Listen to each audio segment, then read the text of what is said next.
Hello and welcome back to my YouTube channel. My name is Maddie and this is my February reading wrap up. You know, I'm not gonna lie.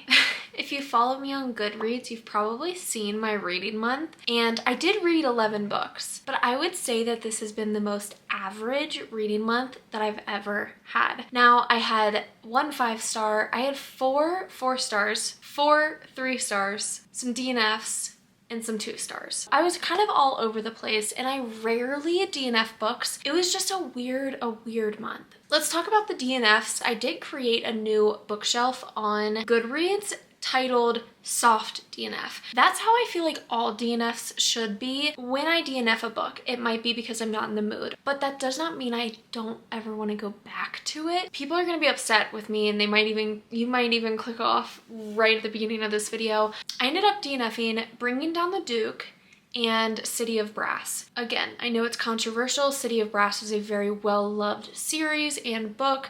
It was the first book I picked up this month and I just was not in the mood. And if you've read that book, you know that it's slow for the first 50%. I read until like the 62% mark or something, and it took me a while to get into, and I think I wanted to start out the month really strong, and that's not how that book went for me. Same with Bringing Down the Duke. I actually had the audio book and a physical copy. I don't read a lot of historical romance anyway, but I'm not completely putting it off the table. Like, it is a soft DNF. I feel like all my DNFs are soft DNFs unless it's like I have really strong opinions towards it. Getting to my first 2-star of the month, I ended up giving Unbroken Bonds by J. Bree, the last book in the Bonds That Tie series, 2 stars. I'm gonna tie in the second book technically that I read this month, which was Tragic Bonds by J. Bree, and I gave that one 3 stars. I bought all the books, okay? I love the series, but I think the ending was, I expected something so much more in Unbroken Bonds, and I was delivered something very different, and I don't want to ruin the series for anyone. I thought the first book I gave like 4.5 stars. I loved it. The series just kind of went downhill for me after book 3. The plot was super repetitive, and although I loved all of the characters, I loved all 5 men and I loved Ollie. Like, the characters were wonderful. I was craving the character dialogue. Like, I was not into the plot at all. At some points, all I was looking for while I was reading was the dialogue. I was like, I don't care what Ollie is thinking about or what is going on in the outside world, because it's the same that it was in the last book. It just got really super repetitive. Those are the first 2 books that I ended up reading. 4 books in, technically, 2 DNFs and a 2-star and a 3-star. But the next 2-star that I read, oh no, is it at the bottom? Dang it. I think I ordered these books wrong. Hold on. So the next 2-star book that I read was actually the last book that I read this month, and I finished it yesterday. A Broken Blade by Melissa Blair. First of all, I want to give so much props to Melissa Blair for choosing this cover. I've talked about this on my Bookstagram like for weeks now. This is the prettiest cover, and this is actually how I imagined the main character. Like, it was a very good representation of what I thought the main character looked like. Such a pretty book cover. It will stay on my shelves until I end up unhauling it, but I did give it 2 stars, which I was really upset and sad about. I had high expectations for this book. Like, when I'm telling you, this book has been on my TBR for a few months. I bought it. I was like, I am going to love it. This is going to be my next ACOTAR. This is going to be my next obsession, and it was not. Okay, so let's talk about why it was not my favorite. Is it like really bright? Why am I so washed out? Hold on. Okay, the lighting's gonna change just a little bit. Let's talk about the pros of this book. I loved the world building. If you can see my tabs, I don't think you can, but there's a lot of green at the very beginning because green to me is my world building tab. I was tabbing the hell out of this in the first few chapters, but as you see, if you can see them, I just stopped tabbing after the halfway point because I kind of just got over it.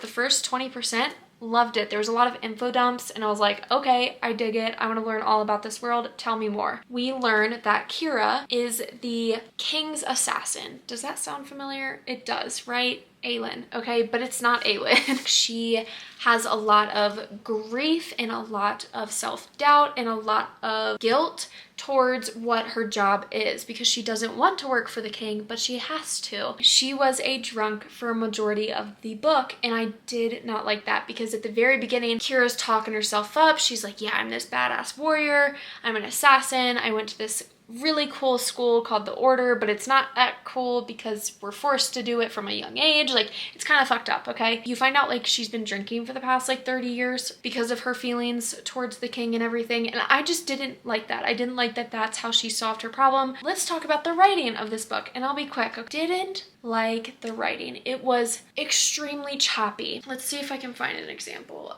I looked for distraction in the gardens. I sat under an old maple tree, its trunk sturdy against my back. I closed my eyes and let the warmth from the sun wash over me. I could hear the soft murmur of chambermaids chatting as they laundered clothes outside of their kitchens. I let peace wash over me and eventually lull me to sleep. Every single sentence starts with an I, and that is how the whole book goes. Was very bothered by it, especially during the fight scenes. Maybe read it yourself and gather your own thoughts and opinions on it. See if you like it. Moving on to the 3-star books. Twisted by Emily McIntyre. Dang it. Forgetting. I put them all backwards. I did have a vlog on this when I read 3 romances in 1 week, so go watch that vlog. I'm not going to talk about it very long, but I did just want to point out a few things. I love Emily McIntyre. This is the 4th book that I've read from her. I've loved them all. They're wonderful. Twisted is based off of Aladdin, and if you don't know, Emily McIntyre calls them fractured fairy tales. So it's taking our favorite Disney princesses or fairy tales and twisting them to make them really, really dark. Now, there are content warnings in the beginning of this book. I would just be careful about picking up Emily McIntyre's books. Our main characters were Yasmin and Julian. Julian represents Jafar in Aladdin, and Yasmin represents Jasmine. The villain is the hero in her books. Julian is Yasmin's father's second-hand man. Yasmin's father owns this big jewel/diamond company, but her father is dying. He has cancer and he is leaving his inheritance to Yasmin. But her father's kind of a sexist pig, and his final dying wish is for her to marry someone so they can take over the company. There is an arranged marriage in this. Not really arranged, it's just a marriage of convenience. Enemies to lovers. It is a slower burn. It's really, really slow, honestly, and the motives of the characters didn't make much sense to me. And if you go watch that vlog, you'll get all of my thoughts on this book. So I don't want to talk too much more about it. I gave it 3 stars. The next 3-star book I gave was X's and O's by Amy Lee. I have not read an Amy Lee book. I know she has Set on You. I haven't read that, and I don't plan to, honestly, after reading this book.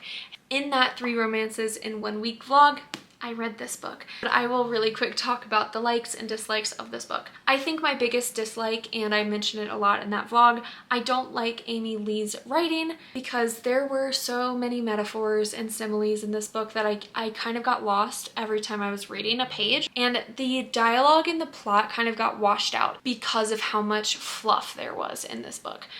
This book is based off of Tara and Trevor, who are roommates. Trevor is a firefighter, Tara is a nurse, and a bookstagrammer on the side. Tara is struggling with her love life recently and ends up writing a list full of her exes. So she has 10 exes that she's dated previously, and she ends up reaching out to all 10 of these people and going on dates with them again to kind of try and see if a second chance romance would work for her. And it doesn't.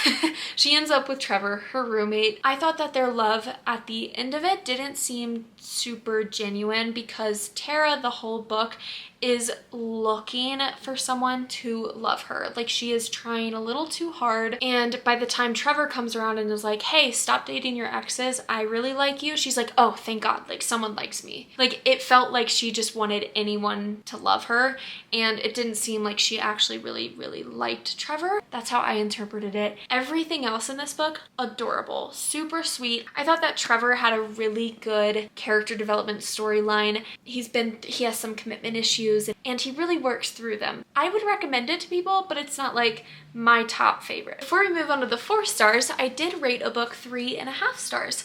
called The Roommate by Rosie Danan. And I listened to this book on Libby. It was just kind of available and I was like, hey, I've seen this everywhere, I'll read it. I thought this was like a very different version of X's and O's, but I actually kind of liked it. So they are roommates. Surprise, surprise. The main characters' names are Josh and Clara. Clara soon finds out that her new roommate Josh is in the adult film industry, and Clara is kind of naive and very innocent and does not have a lot of experience under her belt, whereas Josh is literally a corn star. I thought this was such a good switch up from the typical romance plot we see. I was intrigued from the very beginning. Clara is a little unlikable at some points. She grew on me. Josh was very interesting. He is in the adult film industry and has so much depth to him. It's dual POV. There's a good girl, bad boy kind of trope. It's steamy, but at the same time, it's a slow burn. They do end up messing around at the very beginning, more so for like experimentation, and then throughout the book you slowly start them seeing mutually pine for each other. It was funny because this book definitely took me by surprise. I was not expecting him to be in the adult film industry, so when that part came up I was like, this is why people read the synopsis of books, because I would have known that, but when I was listening to it I was like, oh, it's this kind of book. Did not know that. And we're finally getting into the 4-star reads. My first 4-star of the month was Wait for You by Jennifer L. Armentrout. It's a really bright book. I also did a vlog on this one, but this one was really fun because I let my dog pick my TBR for that weekend and I thought it was so cute. So if you want to go watch my dog be freaking adorable, go watch that vlog. Wait for You is about Cam and Avery, who are in college together. Avery ends up leaving her hometown, I believe in Texas, I don't remember, Texas, going to college in West Virginia. And she ends up meeting this really popular man whore of a guy named Cam. Cam is definitely a cinnamon roll / golden retriever hero. He's always smiley, like he's just the sweetest guy. Everyone loves him, everyone knows him. He's a very nice, genuine guy. Avery is very innocent and kind of naive, but she has some past trauma that we kind of get hints at, but we don't really know what it is and why she won't open up to anyone at her new school. But she ends up making 2 friends, which I thought brought a lot of comic relief to the book. Now Cam, adorable, so sweet, love him. Avery, on the other hand, did get on my nerves a little bit. There was a lot of lack of communication. Like, she went like 4 or 5 weeks one time without talking to Cam because of something that happened, and they just did not communicate. So it was like, it's been 4 weeks and I still haven't talked to him. I'm like, girl, 4 weeks. Holy moly, just to go talk to him. So there was some stuff in here that did bother me. That's why I didn't get 5 stars, but I would 1000% recommend this to anyone who likes romance with a little bit of drama, a little bit of trauma. But it was written in 2012 and you can kind of tell, like, I don't know how else to better say that. Do you remember books in 2012? It kind of gives me that vibe. But Jennifer Armentrout is a must-buy author for me, so I'm happy that I read her. I've read so many of her books. This was the first contemporary romance book that I read from JLA, and I'm happy I did. Final Offer by Lauren Asher. This is the 3rd book in the Dreamland Billionaires series. I was gonna say Brother Billionaires, but that's not right. I miss this series. I'm gonna reread this 100%. I absolutely adored these brothers. This book is based on Callahan, or Cal, and Alana. Between all 3 brothers, Cal definitely had the most depth to him. There's a lot more trauma involved with Cal and a lot of it was a little darker. This book was a lot darker than the other 2, which were more light and airy and set in Dreamland. This one is set at a lake house where Lana lives, but Cal grew up at this lake house because his grandpa owned it, but his grandpa left it in Lana's name and his name. So now they gotta figure out if they're gonna sell it or own it. It's this whole thing. It is a second chance romance, so Cal and Lana were best friends growing up and they were involved at one point, but something happened. Lana is very stubborn. I think Lana is kind of what made me give it 4 stars. If I liked Lana a little bit more, it would have gotten 5, I think. Thought that Lana was a little too harsh on Cal when Cal was trying really, really hard to make up for what he'd done. It was a great book. recommend it. Read the whole series though, so I mean, you can read them as standalones, but I recommend reading the whole series because the other brothers, Rowan and Declan, show up a lot in this book. The next 4-star book that I read was Secretly Yours by Tessa Bailey. This is also in that 3 romances in 1 week vlog, so I'll watch it. It's a really good vlog. I talk about my life. There's a snow day. Like, so much happened in that vlog. Hallie and Julian. Hallie is a gardener in Napa Valley, and Julian's family owns a vineyard in Napa. So Hallie one day ends up gardening Julian's yard, and little does Julian know, they've already met before, but he doesn't know how. So he's kind of enamored by her the whole book. There's a lot of lust and a lot of fantasy going on. Speaking of fantasy, there's a lot of italicized texts in this book because they literally are thinking about each other while they're self-pleasing. Like, there's a lot of fantasy going on. The smut was very unique in this book. Talked about all of the quotes in that vlog, but let's see. Julian required order. Hallie was disorder in the flesh. She seemed to shun the very method he used to cope with anxiety. Yes, she was beautiful and lively, clever, and fascinating. Also, so completely wrong for him that a sitcom writer couldn't make it up. There's a lot more about anxiety and PTSD in this book also, so it does touch on some stuff. Not in a very dark way though, it's a very light and airy book and it resolves the issues pretty quick. The last book that I gave 4 stars was another audiobook. It was The Measure by Nikki Ehrlich. Book, you guys, was so interesting and not what I expected at all. Everyone in the whole world receives a string that tells you how much longer you have to live, and raised a lot of interesting questions. Now, the big question is, do you open the box and figure it out and figure out when you're gonna die, or do you leave it closed? It goes into the politics and the world and the mass chaos that kind of goes with something. If this were to happen, could you imagine the mass hysteria? It's multiple POVs. Eventually at the end of the book, they are all connected. 100% recommend this if you're kind of wanting a change up and not just another romance book. Now, my one and only 5-star read, the last book that I'm going to be talking about. Are we surprised? Daisy Jones and the Six by Taylor Jenkins Reid. This show comes out next week, which I'm very excited about. I don't want to talk too long about it because everyone, I feel like, has read this book, but it's about a band, and Daisy is kind of the new addition to this band and kind of stirs up some trouble in a way, and it's about a forbidden love, but it was so good. Like, it's so good.